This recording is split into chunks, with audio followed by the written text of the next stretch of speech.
Hey everyone, this is Deepti and welcome to women's world. आज का जो वीडियो है वो पूरी तरह से सल्फेट्स एंड पैराबेन्स को डेडिकेटेड है।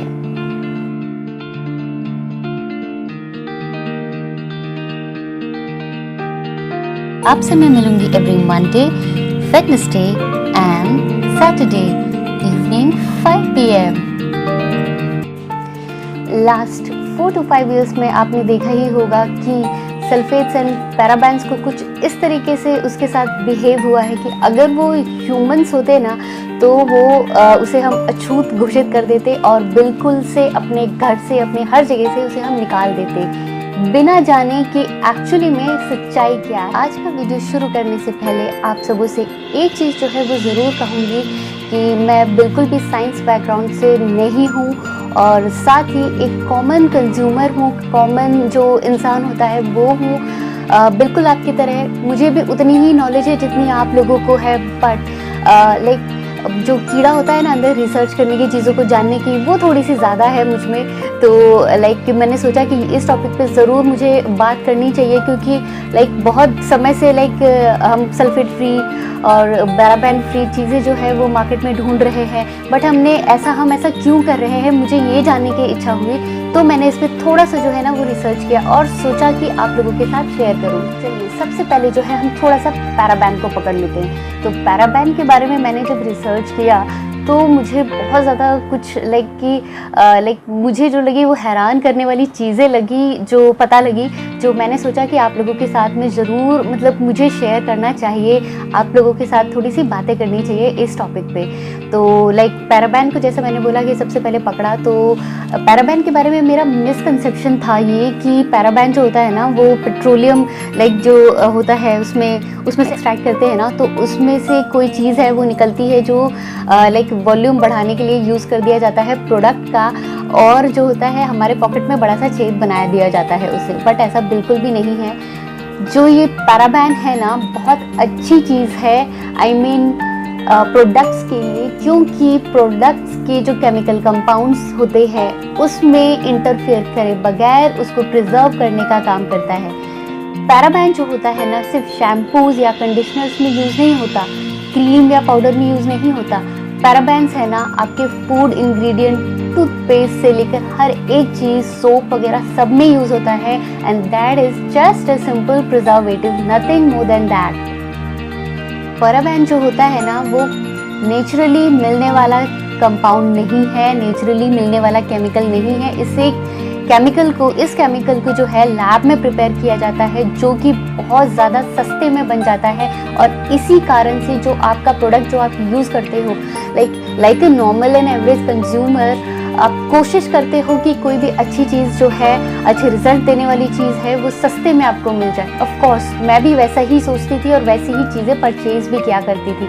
ऑफ कोर्स आपको अगर 300-400 रुपीज़ में अगर क्रीम मिल रही है जो कि बहुत अच्छा आपको ब्यूटीफाई कर रही है, बहुत अच्छा रिजल्ट्स दे रही है, तो ऑफ कोर्स आप उसे चूज़ करोगे रादर देन चूजिंग 1500 एंड 2000 3000 वाला प्रोडक्ट। तो इसमें मेन जो खेल होता है ना वो होता है प्रिजर्वेटिव का। जो हाई एंड प्रोडक्ट्स होते हैं उसमें जो प्रिजर्वेटिव होता है वो नेचुरली अवेलेबल जो चीज़ें होती हैं उसको यूज़ किया जाता है, और इसीलिए जो कॉस्ट है ना उसका बहुत ज़्यादा हाई हो जाता है। और जो नॉर्मल जो ड्रग स्टोर ब्रांड जो होते हैं नॉर्मल, उसमें पैराबेन्स यूज़ किया जाता है, वो भी इक्वली इफेक्टिव होता है, बहुत अच्छा होता है। बस उसमें जो होता है पैराबेन यूज़ किया जाता है उसे प्रिजर्व करने के लिए, ताकि जो आपका प्रोडक्ट आप घर पे लेकर आ रहे हो तो उसमें बैक्टीरियाज और बहुत सारे फंगस वो सारे सब बिल्डअप ना हो और आपको जो इल इफेक्ट है प्रोडक्ट का बिल्कुल भी ना हो ओवर द टाइम। तो या पैराबेन्स इतना तो अभी तक आपको समझ आ गया होगा कि ये नॉर्मल सा केमिकल कंपाउंड है जो कि हर एक प्रोडक्ट में पाया जाता है। अब बारी आती है ये समझने की कि हमें इसे अवॉइड क्यों करना चाहिए। ये जो टॉपिक है ना बहुत ज़्यादा डिस्प्यूटेड टॉपिक है आज तक, अभी तक लाइक जब तक मैं इस वीडियो को बना रही थी तब तक इस पे बिल्कुल भी ऐसा नहीं लाइक जो ये वर्डिक्ट है ये दिया गया है कि ये कैंसर कॉजिंग है। ऐसा हो सकता है ऐसा कहा गया है, ऐसा बिल्कुल नहीं कहा गया कि इसकी वजह से ऐसा होता है।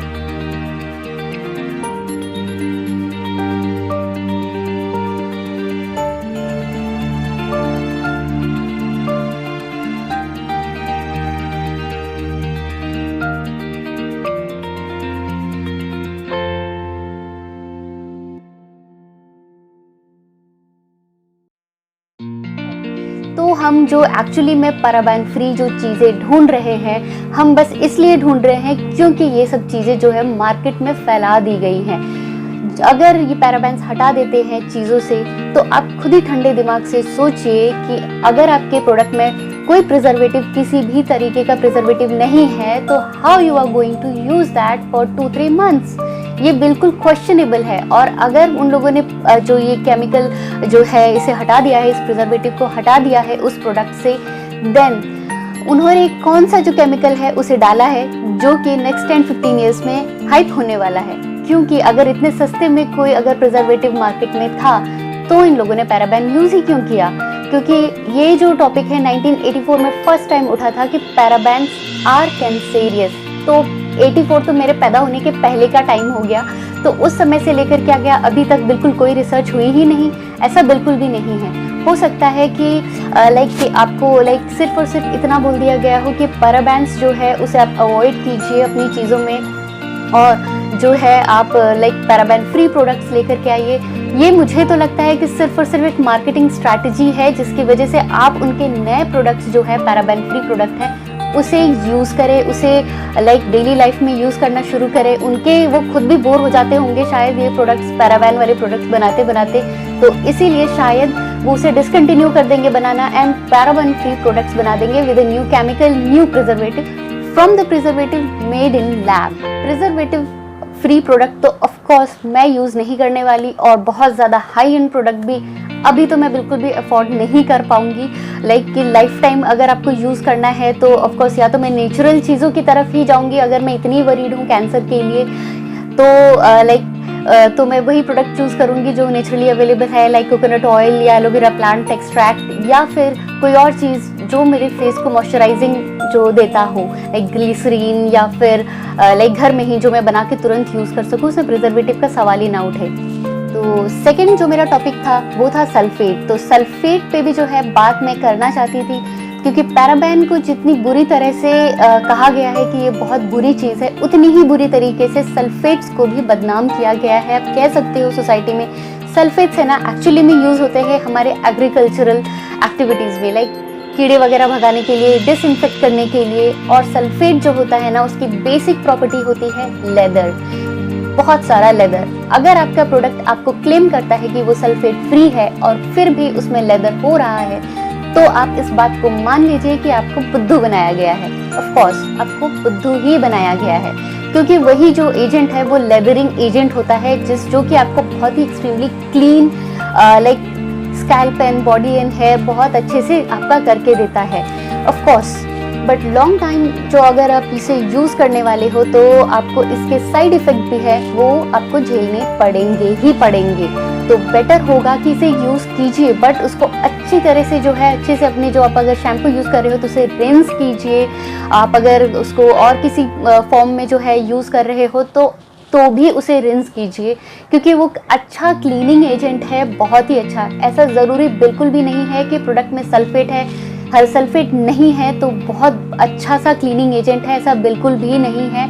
ऐसे मैंने बहुत सारे प्रोडक्ट देखे हैं कि जो कि सल्फेट फ्री बोल देते हैं, सोप फ्री बोल देते हैं, पर एक्चुअली में आपकी जो स्किन है उसे क्लीन नहीं करते हैं। मैं वो सारे प्रोडक्ट्स आपको यहाँ नहीं दिखाने वाली हूँ, बिल्कुल भी ऐसा मत सोचिए। आज का जो वीडियो है बिल्कुल टॉक वीडियो है, मी एंड यू, थोड़ा सा जो कनेक्शन है वो बन सके, आप समझ सको कि जो नॉर्मल लाइफ में चीज़ें दिखाने के अलावा भी बहुत सारी चीज़ें होती हैं। तो ये मैं और साथ ही ये भी कहूँगी कि प्रोडक्ट को बदनाम भी मुझे नहीं करना है कि मेरा जो चैनल है वही बंद कर दिया जाए। तो मैं ऐसा बिल्कुल भी नहीं कह रही हूँ कि सल्फेट फ्री हो जाइए, बिल्कुल भी, लेकिन इतना ज़रूर कहूँगी कि सल्फेट जो है उसको बहुत ज़्यादा जो मॉडरेट क्वांटिटी है उसमें यूज़ कीजिए। शैम्पू अगर आप भर भर के यूज़ करते हो तो उसका क्वांटिटी कम कर दीजिए, डाइल्यूट करके यूज़ कीजिए, बिल्कुल भी कोई हार्म नहीं होने वाला है आपको।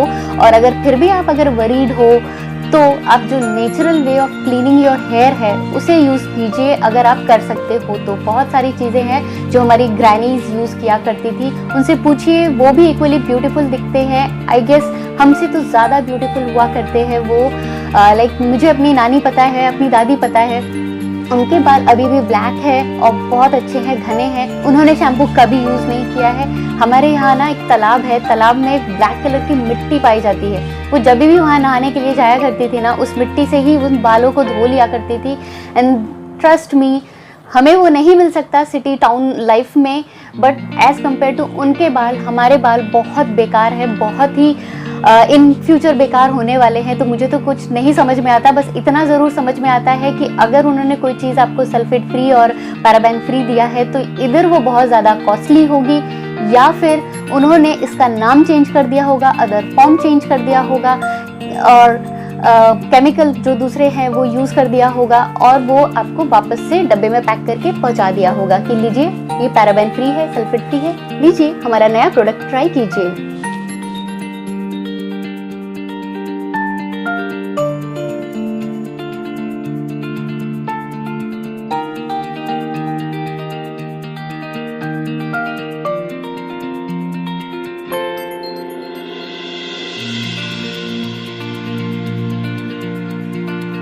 एक और चीज़ है जो मैं आप लोगों के साथ बात करना चाहती थी, वो थी लाइक कि ये जो पैराबेन एंड सल्फेट्स को जो बैन किया गया है, क्या ये हमने बैन किया है या फिर ये मार्केटिंग स्ट्रैटेजी है जो कि एड मीडिया में और जो हर जगह जो कैंपेन चला है उसमें उन्हीं लोगों ने जो अपना नया प्रोडक्ट लॉन्च करने वाले थे, उन्होंने इसके बारे में बहुत ज़्यादा नॉलेज प्रोवाइड की है कि आप इन सब चीज़ों को बैन करें। क्योंकि मेरा एक क्वेश्चन है ये कि जो ग्लिटर पाउडर, ग्लिटर पाउडर, जो माइका जो हम लोग यूज़ करते हैं, जो I am basically from Ranchi, हमारे यहाँ माइका जो है ना बहुत ज़्यादा बनते हैं, लाइक धरती से ही निकलते हैं, मिट्टी से अंडरग्राउंड निकलते हैं। तो जो कोयले की माइनिंग वगैरह हुआ करती है ना, तो उसके साइड बाय साइड तो जो माइका है ना वो भी निकलता है। बहुत सारे बच्चों को देखा था हम लोगों ने बचपन में निकालते हुए, और इसके बारे में बहुत कुछ सुना भी था। हाई एंड ब्रांड्स भी है ना, बहुत ही हाई एंड ब्रांड्स, नीचे भी डिस्क्रिप्शन बॉक्स में भी लिख दूंगी और नीचे आपको यहाँ पे स्क्रीन पे भी दिख जाएगा। तो सारे ब्रांड्स हैं माइका यूज़ करते हैं। माइका के लिए इन लोगों ने इतनी बुरी तरह से कैंपेन क्यों नहीं चलाया? जो शिमर पाउडर है, जो माइका है, जो कि सही में कैंसरियस भी है, प्लस जो चाइल्ड लेबर को जो प्रमोट भी करता है, साथ ही लाइक जो ब्रेन है उसमें भी बहुत इल इफेक्ट करता है लॉन्ग टर्म में, उसे क्यों नहीं बैन किया गया? और हर एक प्रोडक्ट में ये मिलता ही है, हाई एंड ब्रांड हो या लोकल ब्रांड हो या रोड साइड ब्रांड हो, हर जगह ये चीज़ मिलती है। तो इसे क्यों नहीं बैन किया गया? क्योंकि उनको नहीं बैन करना था और उनको नए प्रोडक्ट लॉन्च करने थे, इसीलिए उन्होंने पैराबेन एंड सल्फेट्स को बैन कर दिया विदाउट टैग लगे कि ये प्रोडक्ट कैंसर कॉजिंग है। हमें इसे बैन करा दिया गया। आप वेट कीजिएगा, जिस दिन ये वर्डिक्ट आ जाए कि ये कैंसर कॉजिंग है, उस दिन मुझे विश्वास होगा कि ये सच में कैंसर कॉजिंग है। एक और बात, ये जो सेलिब्रिटीज़ को कैंसर हो जाता है वो तो high and brand he use करते हैं, ऑफ कोर्स वो paraben and sulphate free he use किया करते होंगे पहले से, और तो और उन्हें क्यों हो जाता है? बाकी सब चीज़ों भी तो लाइक मैटर करती हैं, आपकी लाइफस्टाइल कैसी है, आप प्लास्टिक्स यूज़ कर रहे हैं कि नहीं कर रहे हैं, एंड सो ऑन, बहुत सारी चीज़ें हैं। ये नेवर एंडिंग टॉपिक है। तो सिर्फ और सिर्फ आपको लाइक प्लास्टिक्स को और सिर्फ लाइक पैराबेन एंड सल्फेट्स को ही क्यों किया गया? मुझे तो सिर्फ ये मार्केटिंग एजेंडा लगा। आपको क्या लगता है? आप मुझे कमेंट करके ज़रूर बताइएगा। और यस, तो ये मेरा जो मुद्दा था मेन सल्फेट एंड पैराबेन को लेकर के, मैंने जो अपनी फीलिंग्स थी वो शेयर कर दिया आप लोगों के साथ। आप लोग क्या फील करते हो इस बारे में मुझसे ज़रूर शेयर कीजिएगा, ताकि ये जो लाइक मैंने बात यहाँ पे इस प्लेटफॉर्म में आप लोगों के साथ शेयर की है वो औरों के कान तक भी जाए। आप इसे शेयर कीजिए मेरे वीडियो को मोर एंड मोर, और लाइक ये नॉलेज में लाइए इस बात को कि लाइक आप क्या कर रहे हो एक्चुअली वो आपको पता होना चाहिए, उसके पीछे की स्टोरी आप लोगों को पता होनी चाहिए। इसमें मैंने बिल्कुल भी कोई भी ऐसी वर्ड्स यूज़ नहीं किए हैं जो कि इतने हाई लेवल के हों जो कॉमन मैन को समझ में ना आए। आप किसी भी कैडर के हो, नॉर्मल से एक इंसान हो, बस आपको ये बात ज़रूर समझ आएगी कि एक्चुअली मैं कहना क्या चाहती हूँ। लास्टली जो है आप लोगों के साथ एक चीज़ और आप लोगों के साथ जो है मैं बात करना चाहूँगी, वो है ये मेडिसिन तो हर कोई यूज़ करता है जब वो बीमार पड़ता है, डॉक्टर्स भी उसे मेडिसिन इलाज के लिए देते हैं। तो थिंग इज़ दैट कि आप जो चीज़ यूज़ कर रहे हो मेडिसिन, क्या वो आप हमेशा यूज़ करते हो? और डॉक्टर सलाह देते वक्त भी यही कहते हैं कि आप मेडिसिन भी जो आप यूज़ करते हो ना, उन सब चीज़ों का साइड इफ़ेक्ट भी इक्वली होता है। तो why you are using that, वो आप यूज़ इसीलिए करते हो ताकि आप जल्दी से जल्दी ठीक हो जाओ। तो ऐसा बिल्कुल भी नहीं है कि ये जो केमिकल्स होते हैं उनका सिर्फ इल इफेक्ट होता है, उनका साइड इफेक्ट होता है, उनका इफेक्ट भी होता है। End of course side effect जो होता है वो होता ही है, और लॉन्ग रन में आप केमिकल यूज़ कर रहे हो ना तो उसका होना ही है। आई प्रेफर पर्सनली कि मैं लाइक जो ये ड्राइव है गो नेचुरल वो मैं फॉलो करने वाली हूँ, और जो कोशिश करूँगी कि बिल्कुल भी केमिकल फ्री जो है मेरी लाइफ उसे बना सकूँ मेरी ग्रैनीज़ के जैसे, और जो हेल्दी लाइफस्टाइल है उसे फॉलो कर सकूँ। जैसे जैसे मैं अपने आप को अपग्रेड करूँगी वैसे मैं आप लोगों के साथ भी ये सब चीज़ें जो है शेयर करती जाऊँगी। तो आप तक मेरे चैनल को सब्सक्राइब नहीं किया है तो प्लीज़ उसे कर लीजिए, साथ ही जो नोटिफिकेशन बेल है ना उसे भी क्लिक कर लीजिए। बिल्कुल भी भूलिएगा मत, क्योंकि अगर आपने मेरा नोटिफिकेशन बेल है उसे प्रेस नहीं किया तो आपको बिल्कुल भी नोटिफिकेशन नहीं आने वाला है कि मैंने अपनी न्यू वीडियो जो है वो अपलोड किया है। तो या मैंने अपना टाइम भी फिक्स कर लिया है, डेट भी फिक्स कर लिया है, टॉपिक भी फिक्स कर लिया है। तो आप मुझे बिल्कुल से सब्सक्राइब कर लीजिए, आपको बहुत अच्छे बहुत न्यू और अच्छे टॉपिक्स के साथ मैं आपको मिलने वाली हूँ। बिल्कुल भी जो रेगुलर फैशन वीडियोज़ है आपको बोर नहीं करूँगी, ट्रस्ट मी आप लोगों को मज़ा आने वाला है। चलिए मिलते हूँ अपने अगले वीडियो में। Till then be beautiful, be happy, feel safe and happy Navratri.